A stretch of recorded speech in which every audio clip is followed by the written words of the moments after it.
শ্বশুর বাড়িতে সম্মান পেতে গেলে আগে স্বামীর কাছে সম্মান পেতে হয়। তোমাকে যদি স্বামী সবসময় সম্মান করে তাহলে শ্বশুরবাড়ির প্রত্যেকটা লোকেই তোমাকে সম্মান করবে। আর তোমার স্বামী যদি সবার সামনে তোমাকে নিচু চোখে দেখে, সবসময় মানুষের সামনে কটু কথা শোনায়, তাহলে মানুষও কিন্তু তোমাকে কথা শোনাতে ছাড়বে না। আসলে নিজের চোখে অনেক কিছুই দেখা, যে যার যেমন ইনকাম হবে তার বউয়ের যত্ন ততটাই বেশি হবে, যার ইনকাম নেই তার বউয়ের কিন্তু আদর যত্নও নেই। আসলে মেয়েরা বিলাসিতা জীবন নিয়ে কখনোই জীবন কাটাতে পারে না। বাবার বাড়িতে থাকলে বাবা মায়ের কথাই চলতে হয়, কোথাও গেলে বাবা মায়ের পারমিশন নিতে হয়, বিয়ের পরে কিন্তু শ্বশুর শাশুড়ি হাজব্যান্ডের কথাই শুনতে হয়। এরপরেও কিন্তু আমাদের মুখ ভর্তি হাসি নিয়ে চলাফেরা করতে হয়, কারণ মানুষকে এমনভাবে আমরা মানুষের সামনে চলি যে আমাদের মনে কোনো দুঃখ কষ্ট কোনো আঘাত নেই। দুঃখ করেই বা আর কি করব, যেমন জীবন সেমন ভাবেই তো চলছে। দুঃখ করে এমন না যে দুঃখ করলেই যে দুঃখটা খণ্ডানো যাবে। তো যাই হোক, অনেক মনের গল্প করে দিয়ে দিলাম, অনেক মনের কথা তোমাদের সঙ্গে শেয়ার করলাম। তো আজকে সকালবেলা উঠেই আজকে আমি বাসনপত্রগুলো মাজতে লেগে পড়েছি। মায়ের দিকে উঠান ঝাড় দিতে না দিতে ওইদিকে উঠানের মধ্যে আবারও একটা দুটো করে পাতা পড়ে যাচ্ছে, কারণ হালকা হালকা করে হাওয়া আসছে, তবে এখন কিন্তু হাওয়াটা বন্ধ হয়ে গেল। ঘুম থেকে উঠেছি ওই 5টার সময় উঠে গেটটা খুলে দেখি রাস্তার মধ্যে পোকার মতো মানুষ, কারণ গরমের জন্য উসপাস করছে। কারণ আজকে গিয়েছিল ভোর টাইমের লাইন, আর এত গরম লাগছিল, রাস্তায় গিয়ে দেখি এত লোকজন, মানে বাচ্চা কাচ্চা চেল্লা হাল্লা করছিল। তো ওইদিকে আবার আড্ডা মারছিলাম।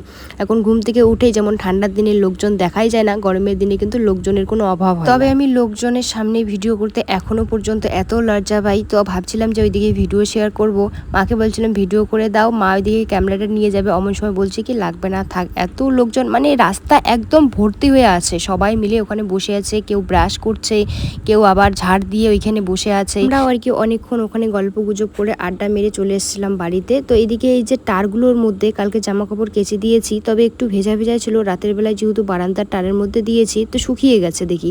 তো ওগুলো এখন আমি ঘরের মধ্যে নিয়ে যাব, ওই চেয়ারের মধ্যে রাখলাম। আর যেগুলো আর কি ভেজা আছে তো সেগুলো এই যে এখন আমি বাড়ির টারের মধ্যে দিয়ে দিচ্ছি।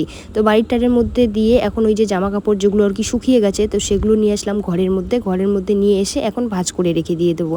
আর মামামকে আমি ওইদিকে দিয়ে দিয়েছি মোবাইল, কারণ ওকে যদি আমার মোবাইল না দিই দৌড়ে রাস্তার পাড়ের ওইদিকে চলে যায়। তো সকালবেলাটা একটু পড়তে বসিয়েছি, তো এখন বলছে ও মোবাইল দেখবে, তার জন্য এখন মোবাইল দিয়ে দিলাম। যেহেতু মামামের স্কুল আজকে ছুটি, রথযাত্রা উপলক্ষে ছুটি দিয়েছে। মামাম তো সকাল থেকে বলছে রথযাত্রা দেখতে যাবে, তবে আমার কেউ নেই যে যাবো কারোর সঙ্গে। মাকে বলছে, মাও বলছে যাবে না। বৌদিও চলে গিয়েছে বাবার বাড়িতে, আর বোনও চলে গিয়েছে ওর মামার বাড়িতে। তো ওদের সঙ্গে আর কি যাওয়া হয়, তো ওরা নেই, আর আমি বাচ্চাকে নিয়ে একা যাবো না। তো আমি আবার ওকে বলেছি আজকে রথযাত্রা না, অন্য দিন। ও বলছে তাহলে কবে হবে, তাহলে আমার স্কুল কেন ছুটি দিল রথযাত্রা উপলক্ষে, তো আজকেই ছুটি দিয়েছে, তাহলে তো আজকেই রথযাত্রা। আর তার মধ্যেই প্রত্যেক রথ যতবারই আমি রথে গিয়েছি না কেন বিকেলবেলা করে একটু হলেও কিন্তু বৃষ্টি হয়। তো তার জন্য আর বাচ্চাকে নিয়ে যাব না। যদি ওর বাবা থাকতো তাহলে নিশ্চয়ই যেতাম, যে বাইকে করে। তো আর এদিকে মানে সাথী সঙ্গীও নেই, তার জন্য আর যাওয়ার ইচ্ছাও নেই, মানে একটা যাওয়ার যে একটা আগ্রহ ওরা যেহেতু নেই তার জন্য অতটাও কিন্তু আগ্রহ নেই।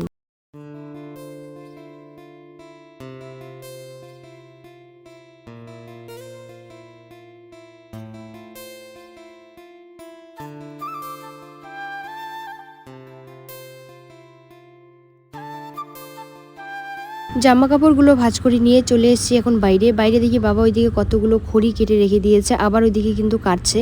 তো এখন এইদিকে মা বসে বসে কচুরলতি কেটে নিয়ে নিচ্ছে। আমাদের বাইরে যে বারান্দার সিঁড়িটা আছে রাস্তার পাড়ের এইদিকে চলে এসছে। তো এইদিকে সবাই মিলে এখানে বসে আছি। এখানে কিন্তু ঠাম্মা বলতে ওই বাড়ির আরেকটা ঠাম্মা এসছে। তো এখানে মা বলছে কচুরলতিটা কেটে নিয়ে নিই। তাই আমি বলছি আমি তো কচুরলতি খাবো না, কারণ আমার সর্দি ভাব, মানে শরীরটা ম্যাচ করতেছে। তো বলতেছে তাহলে অতগুলো কাটবো না, আবার আছে বাড়িতে, তো অল্পটুকু করে কেটে নিয়ে নেবো। আমার সঙ্গে বাবাও বলছে যে বাবাও নাকি খাবে না। এই কচুরলতিগুলো কিন্তু আমরা বাজার থেকে কিনে নিয়ে আসিনি, মানে আর কি আমাদের মাঠে ঘাটে তো জানোই যে গ্রামের বাড়িতে কিন্তু এটা একটা সুবিধা, যে কোনো সবজিপাতি তুমি যদি কিনেও না আনো, যদি তুমি এই চারপাশে একটুখানি ঘুরো তাহলে কিন্তু রোজগার করে নিয়ে আসা যায়। তো মা কিন্তু ওই দিক থেকে তুলে নিয়ে এসছে এই কচুরলতিগুলো। তো বন্ধুরা আমি স্নানটা সেরে নিয়ে নিলাম। নাক মুখ যদি বন্ধ হয়ে আসছে, সর্দিও লাগছে না সেরকমভাবে, আর শরীরটা একদম ম্যাচ করছে। চোখ মুখগুলো তো ফুলে গিয়েছে, এমনিতে অ্যালার্জির জন্য তো আমার চোখ মুখ ফুলেই থাকে সবসময়। তো আজকে মাথাটা একটু শ্যাম্পু করে নিয়ে নিলাম, কারণ মাথাটা এত ব্যথা করছে, কিচ্ছু ভাল লাগছে না সেই সকালবেলা থেকে। আর মামামকে স্নান করিয়ে দিতে চাইলাম, কিছুতেই আমার সঙ্গে স্নান করবে না। এখন এই যে দাদুন আর দিদুনের সঙ্গে চিল্লা শুরু করে দিয়েছে। দাদুন দিদুনকে তো ভয়ও পায় না, আবার দাদুন দিদুনকে ছাড়া স্নানও করবে না।